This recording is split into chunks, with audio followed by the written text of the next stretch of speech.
إن الحمد لله نحمده ونستعينه ونستهديه ونعوذ بالله من شرور أنفسنا وسيئات أعمالنا. من يهده الله فهو المهتدي ومن يضلل فلن تجد له وليا مرشدا. وأشهد أن لا إله إلا الله وحده لا شريك له،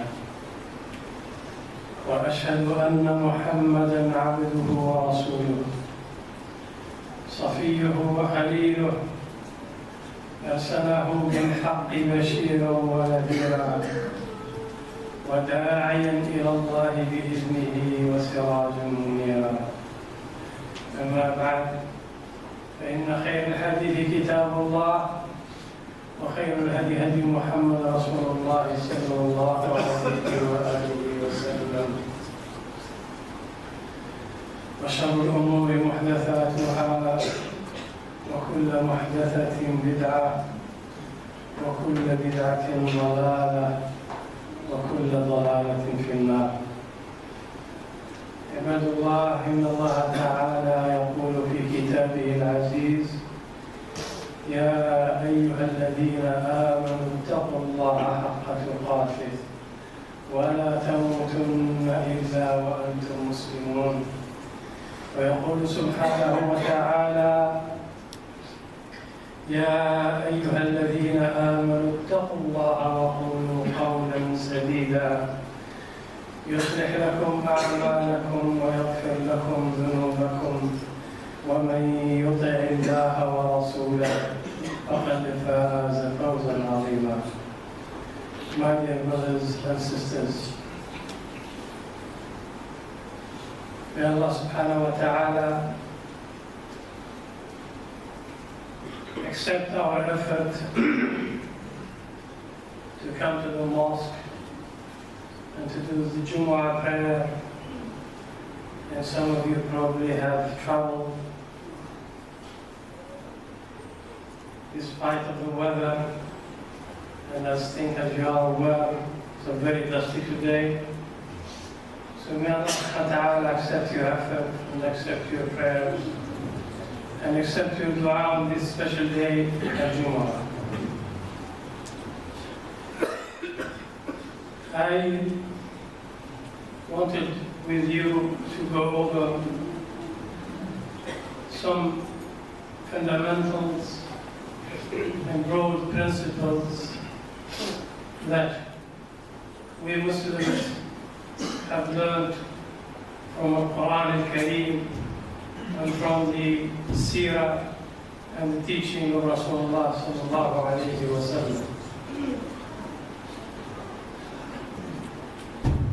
We Muslims look out to the world and to all the humans as our brothers in humanity, and we do not cease to look for common objectives to work together for the common good.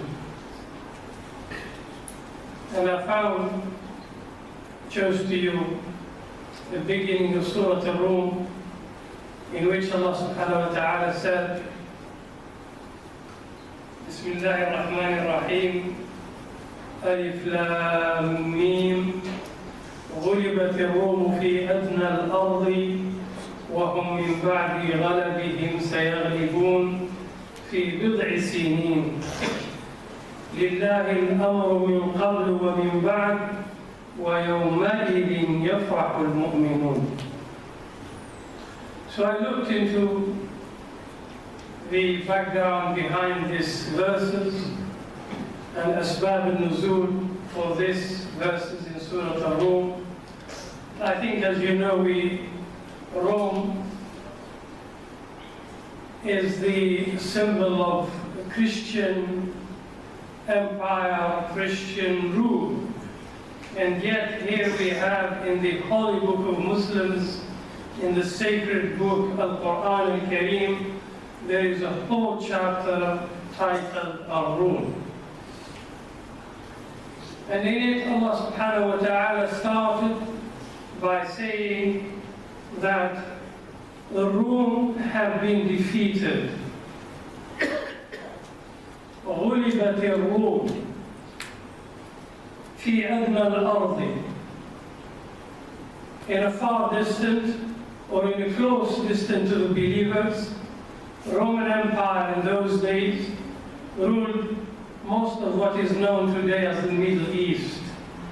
بلاد الشام وأجزاء من مصر وتركيا. Their capital was in what is known today as Istanbul. It was the capital of the Byzantine Empire. And Allah subhanahu wa ta'ala told in the Quran that Rome has been defeated. But after their defeat, they will regain victory in few years.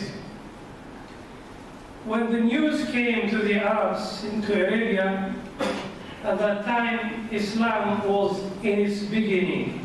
Muhammad sallallahu alayhi wa sallam was still in the early years of da'wah, inviting Quraysh to Islam. And Muslims were a minority in Mecca at that time. And the mushriks, they celebrated the victory of Persia because the common between them, they all worshipped idols. يعبدون الأوثان كما كانت تعبد القبائل العربية أو قريش كانت لها أصنام تعبدها وكذلك كان لفرس. The mushriks, they rejoiced, they celebrated, they were happy to see the Persians defeat the Romans. The Romans were known to be people who believed in God and who believed in the scriptures. They were supposed to be followers of Isa alayhi salam. And Muslims, they were saddened by the news. The Muslims, in contrast, they were sad that Rome has been defeated by a mushrik state, a mushrik empire. I know you would say, what Rome has got to do with us, what Persia has got to do, but my dear brothers, that tells you that Muslims have always supported and were ready to stretch a hand to those who believe in Allah subhanahu wa ta'ala. We have a common objective, a common aim, a common principle, and that is to believe in God. A believer in God is closer to us than an atheist, than somebody who denies God. A person who believes in values, in moral values, a society, a community that believes in values, it is close to us than those who have no values at all. And the story was narrated by many ahadith. But it went like this. The common in the story is that when the mushrikeen rejoiced, and then they heard the ayat that Muhammad ﷺ recited to the believers, telling them that Rome will win again in a few years. So they challenged some of the Arabs, namely Abu Bakr as-Siddiq radiallahu anhu, as he was senior among the Muslims, and he was respected even among the non-believers, the mushriks. They said, your prophet says that Rome will win again. We'll bet. Let's make a bet. If Rome will never win, in a few years, you will have to pay us so much. And if Rome wins, we'll pay you. And then they betted, like, say, in some hadith it says 5 years, in some 6 years. And it is all within بضع بضع سنين means few years, less than 10 years. And after 6 years elapsed and force are still in power, and the Romans have not yet defeated the Persians. The mushriks, they came, they didn't forget, and they came to claim. Then the Muslims were, you could say, they are saddened again. It had reminded them of the defeat, and they become even saddened. Then they asked the Prophet ﷺ. They went to him, they said, Ya Rasulullah, you said that Rome will win again, but they have not won. He told them, what is bid'a sinin? What do the Arabs understand from bid'a sinin? They said, Ya Rasulullah, up to 9 years. He said, increase them. Add another 2 years. Say, we will stretch it. In 2 years, if they don't, the Romans do not win, you have won the bet and we will win. They agreed. The mushriks, they were too confident. But the believers, they had no doubt that what Rasulullah ﷺ said, what Allah subhanahu wa ta'ala said in the Quran is true. And alhamdulillah, in the 7th year, the Romans managed to defeat the Persians. And at that time, Allah subhanahu wa ta'ala described that the believers became happy. وَيَوْمَئِذٍ يَفْرَحُ الْمُؤْمِنُونَ. The believers rejoiced of the victory of Rome over its enemy, the Persians, the mushriks. In another incident,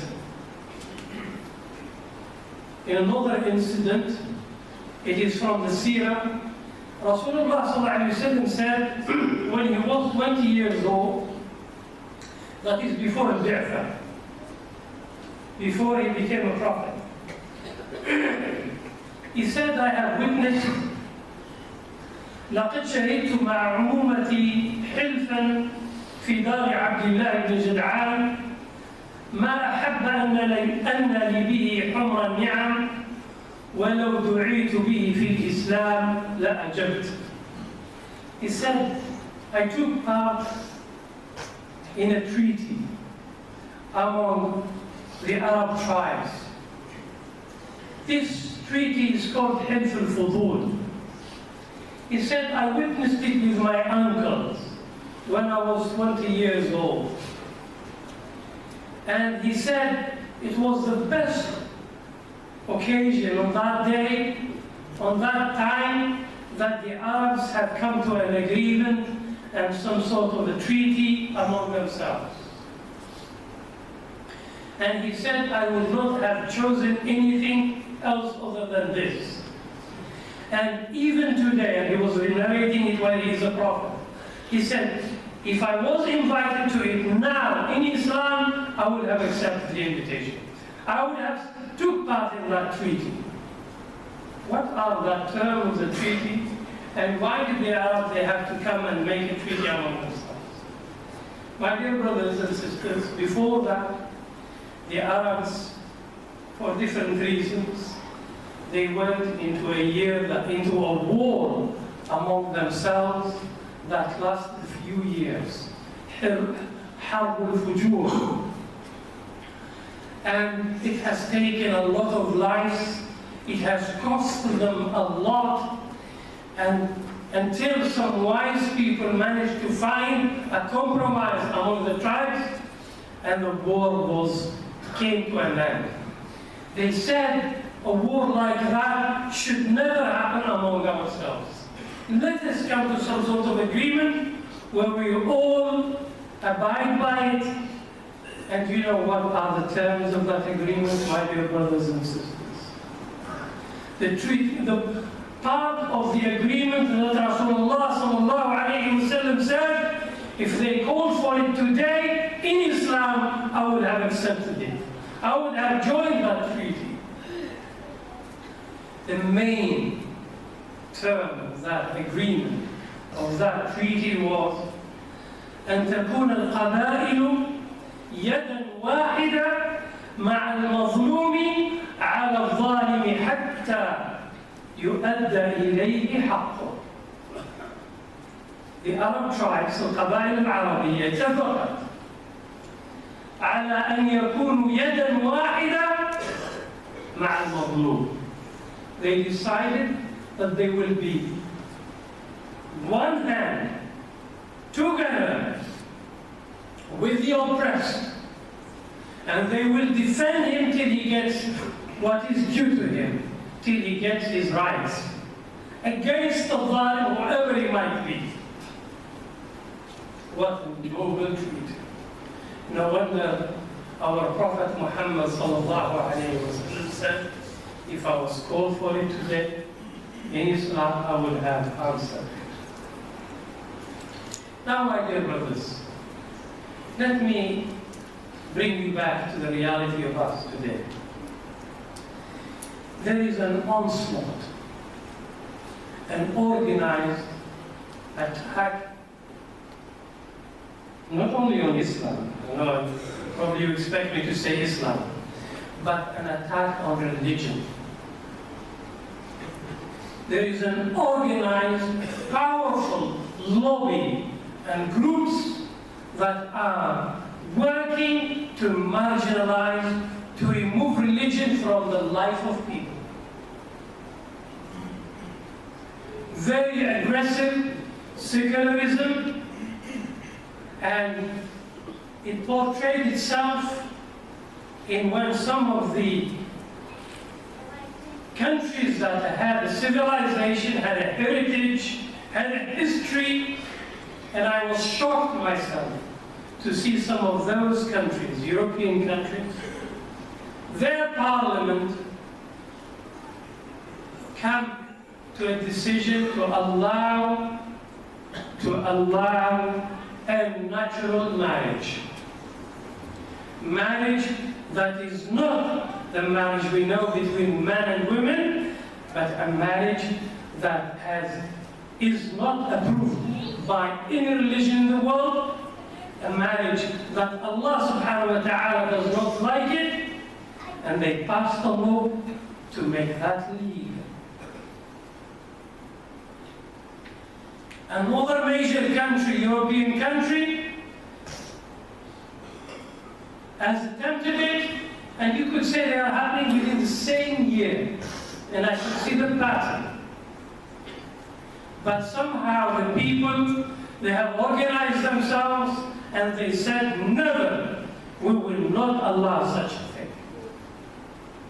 And they are lobbying their members of the parliament, their senates, and their wise people. They are using every means not to pass such a law. Why would you think such a thing would make that big difference to people? Why is it considered to be anti-religion? My dear brothers and sisters, the institution of marriage is the fundamental, it's the cornerstone of a human society. It's a sacred institution in all religions. And attacking it and making it of no value, confusing, going against human nature, against how Allah subhanahu wa ta'ala created us. No wonder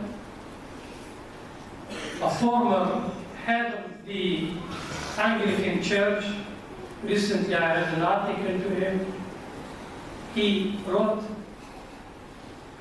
he said, I have never seen such an aggressive attack on religion like the current government.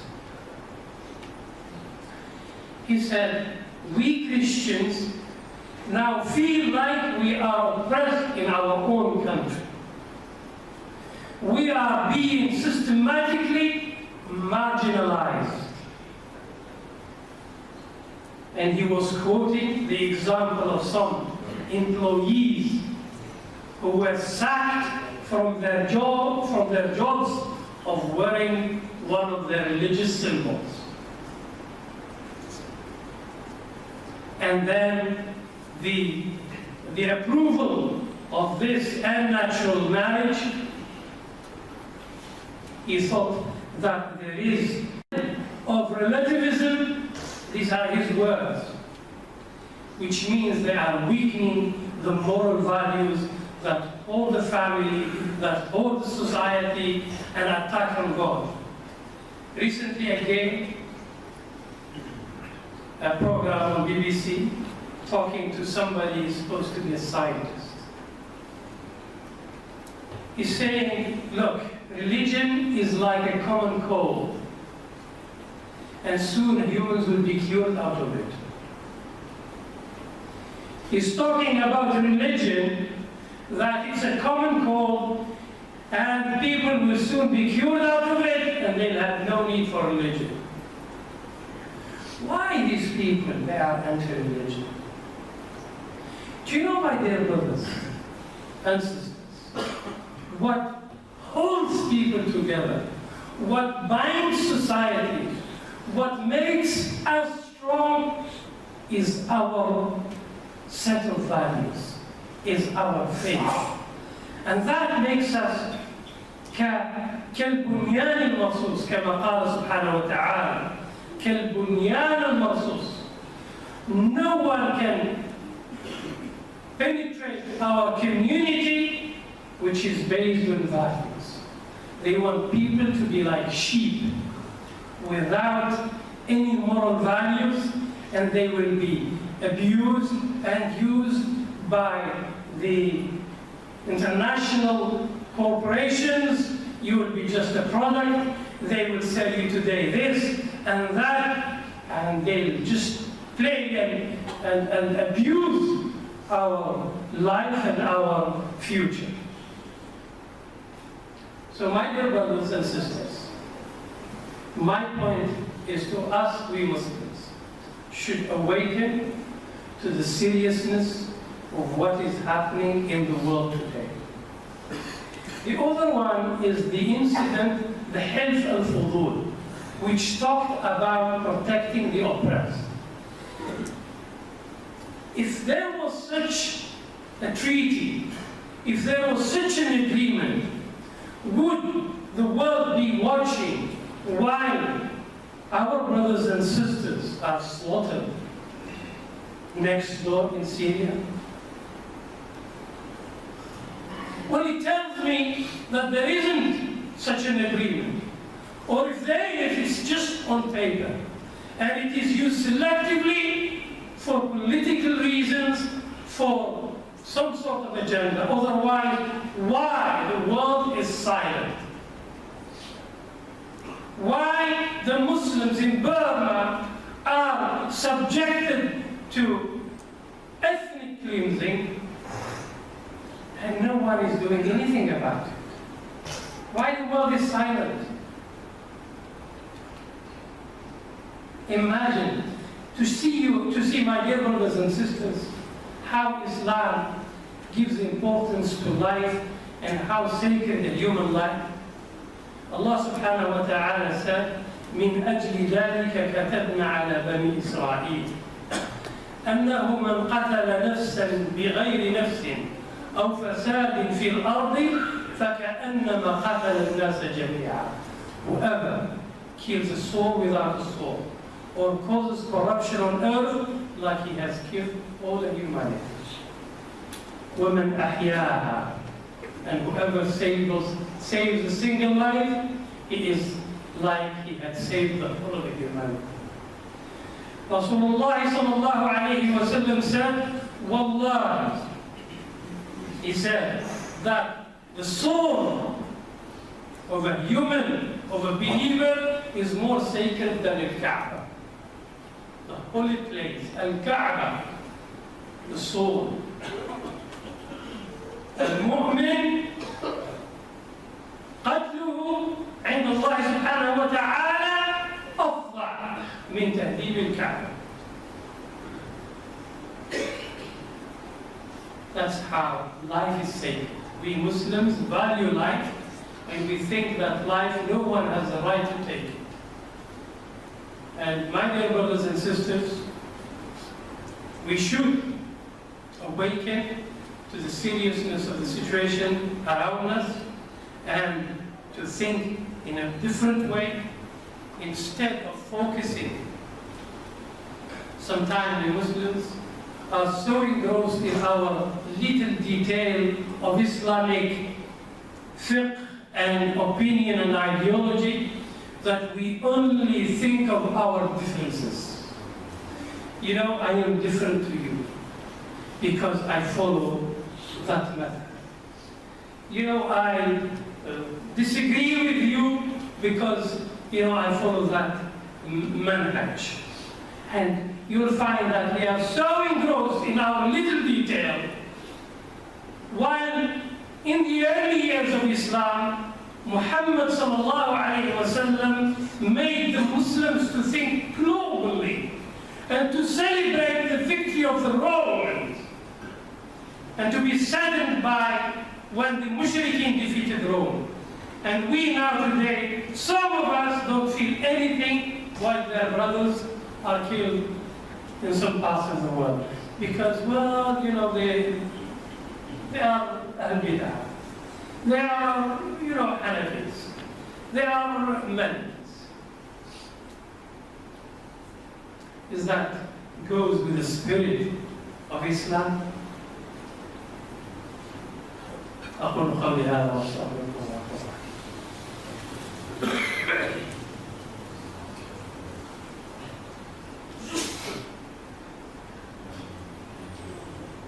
الحمد لله رب العالمين، أحمده حمد الشاكرين وأصلي وأسلم على نبيه الأمين المبعوث رحمة للعالمين. My dear brothers and sisters, in the spirit of this ayat and ahadith and stories I told you, it is important that we Muslims value one another and accept that we are meant to be different. We look different. We come from different countries. We come from different tribes. That's how Allah subhanahu wa ta'ala created us. But we should, instead of focusing on our differences, we should focus on what is common between us, the faith, the belief in Muhammad sallallahu alayhi wa sallam, in the Quran, in Allah subhanahu wa ta'ala, in promoting the good values and extending our hand to the world. We cooperate with our brothers and sisters wherever they may be, and we also sympathize and support our Christian brothers and sisters if they are oppressed, if their religion is under threat. To this extent, I am to. We have our differences. I am not meant to say that we are all the same, but I am saying that religion is under attack and we should wake up to the seriousness of the situation. Allah subhanahu wa ta'ala said in the Quran al-Kareem, قُلْ يَا أَهْلَ الْكِتَابِ تَعَالَوْا إِلَى كَلِمَةٍ سَوَاءٍ بَيْنَنَا وَبَيْنَكُمْ أَلَّا نَعْبُدَ إِلَّا اللَّهَ وَلَا نُشْرِكَ بِهِ شَيْئًا وَلَا يَتَّخِذَ بَعْضُنَا بَعْضًا أَرْبَابًا مِنْ دُونِ اللَّهِ. Rasulullah subhanahu wa ta'ala sallallahu alayhi wa sallam was asked by Allah to call unto the people of the book, let us come to what is common between us, to believe in Allah alone and not to take partners with Him.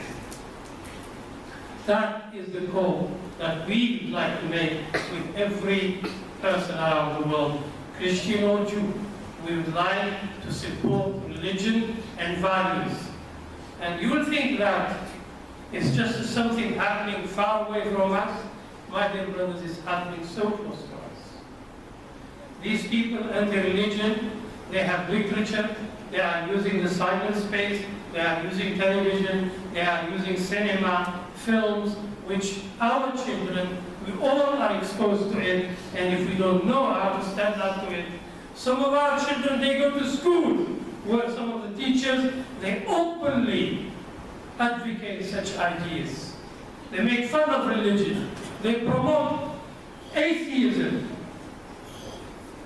Wallahi, we had a meeting with some youth in a camp for our youth, for our community youth, and I was shocked that the issue now at schools, and this is, I am quoting what our youth have said, atheism. He said, my friend, he said he's atheist.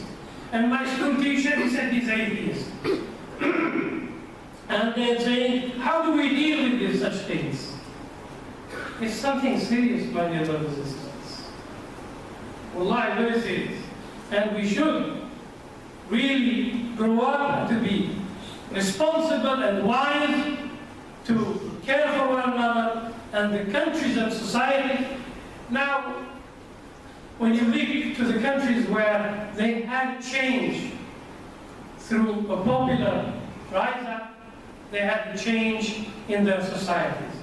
But there are people who do not wish these countries to settle, and often they are forces of secularism.